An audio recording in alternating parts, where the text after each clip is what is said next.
Satnam, offering a general reading. As always, explore what feels right for you. You are your best teacher. Take what feels a fit and dismiss what doesn't resonate.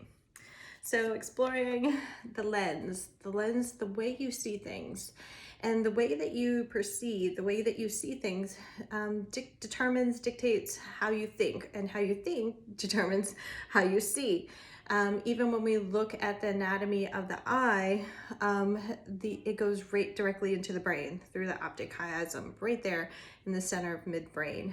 So you can think of third eye to the crown and third eye to the neck, your truth. And there are lots of factors involved. So if you look at all the muscles that attach, it can pull you in different directions. There's different things in your life that can pull you in different directions, right?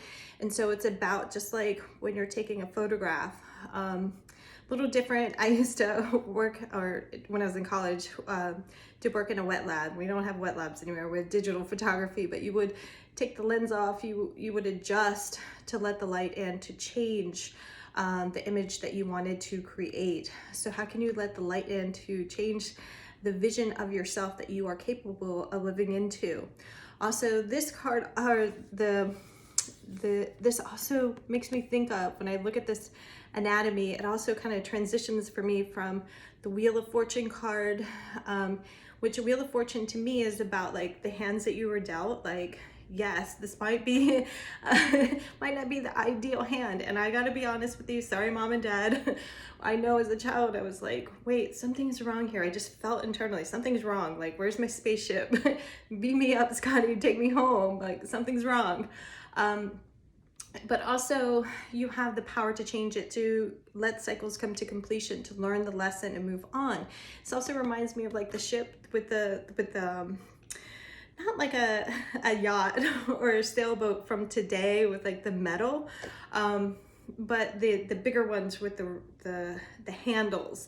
It makes me think of that you can steer your own path, you can work with the tides, you can work with the winds of change for your growth and greater good. So and that was interesting when I was meditating after looking at this anatomy, how the eye kind of shifted to me to the idea of cell division. So to me, there's like this divide within that.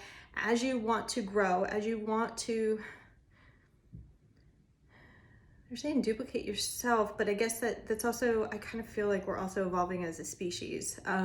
But this sense that in order to grow, you have to let go of something. So there's this opportunity to separate from past to present, what doesn't serve and what can be, and let that go. Just like you would blow a bubble and you let it go, or you let off a balloon, although that's not good for the environment, the waste from those balloons. But you have an opportunity, and it's like a crossroads. Where do you want to grow? Where do you want to put your energy? What do you need to take with you? What would serve the greater good? What would support your great-grandchildren, not your hedonistic behavior in this moment? And when it comes to change, I had to pull out my old textbook when I used to teach health class. This is the behavior change model, but I changed it. I took out relapse. I don't like that idea. Like, let's plan for success, and let's prepare for obstacles. Let's prepare for days that you have doubt or you're not at 100%. But let's live beyond the possibility that you'll relapse and live into the possibility that you'll have success. And so before you can even make a change, you have to see that a change needs to come into play. You have to see it. And we don't know what we don't know. So there's that pre-contemplation. So where's that nudge from spirit saying it's time to make a change? And then it's time to sit down with that possibility and brainstorm, how am I going to grow? How am I going to make a change?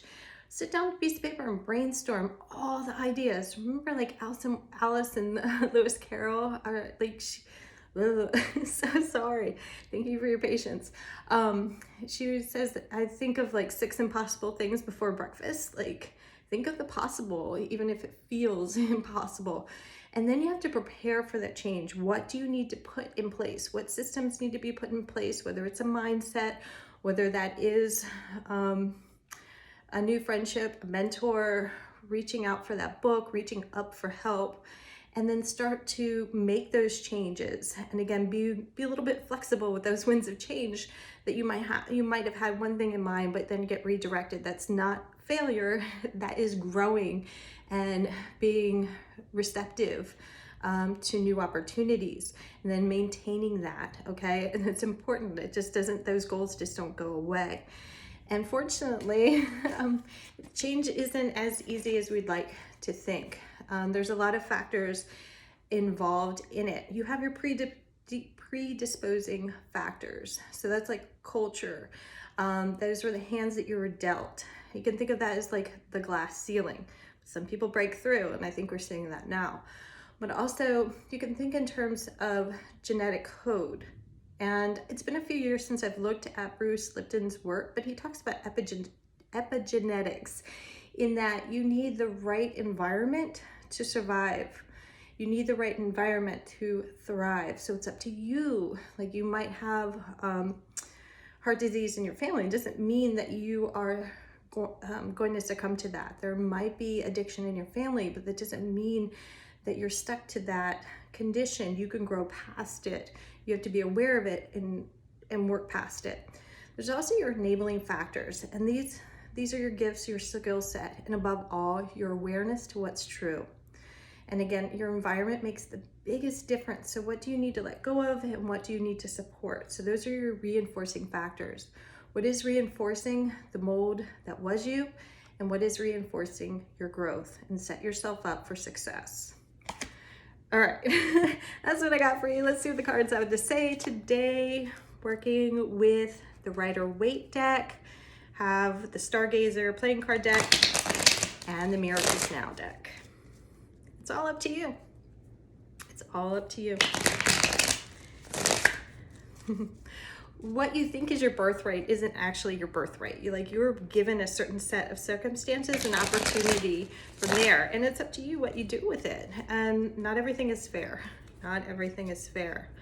But it's really how you transcend that illusion of victim mentality and transcend the illusion that you're not good enough to grow past it. All right.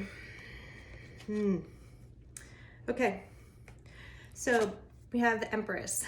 The Empress says, is fertile for change. Man, my words are jumbling today. I've already done a few videos, so maybe that's it.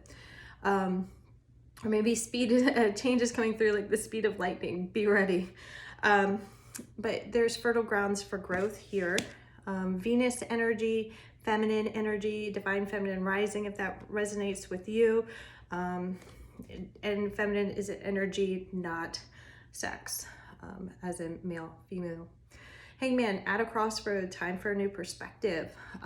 Whether you want to do an inversion and hang upside down, or you want to go out for a walk, get out in nature to feel new energies, see new opportunities, make that phone call, please. 7 of Wands, adversity. You need to rise above and have courage and believe that you can fucking do it. Unfortunately, fortunately, you have the bottom deck energy, and this is why it's important to have this belief and this mindset. Keep your energy grounded. Keep your eyes on the prize. Keep looking at this perspective that serves you best, that supports the growth that you want to nurture, because something else might creep in to challenge you. A good friend would tell me, she's like, that's spirit testing you. Testing you. Do you really want it? How bad do you fucking want it? Because you deserve it.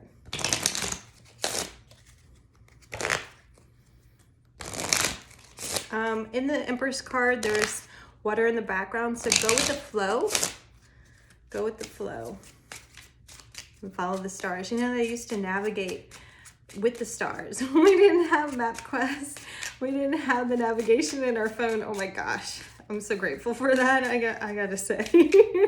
But can you imagine navigating in the stars at night and being that in tune? And you are that in tune. What's happening during the nights in your dreams? Where's your body kind of directing and pulling you? All right. 8 of Spades is the bottom deck energy. You are not trapped. you're not tracked. So in the Rider-Waite deck, there's like, might see like obstacles. You might keep putting the obstacles in the forefront. When you have that idea, you're like, yeah, but what about this? No, think of Mel Robbins' 5-second rule. You have an activation energy, that impulse to follow your heart, follow your gut. Fucking do it. 2 of diamonds. So there's a juggling act in this transition of change. And this was also coming to mind here. So something needs to go to let something grow. And you need to find the balancing act between going inside and looking outside for support.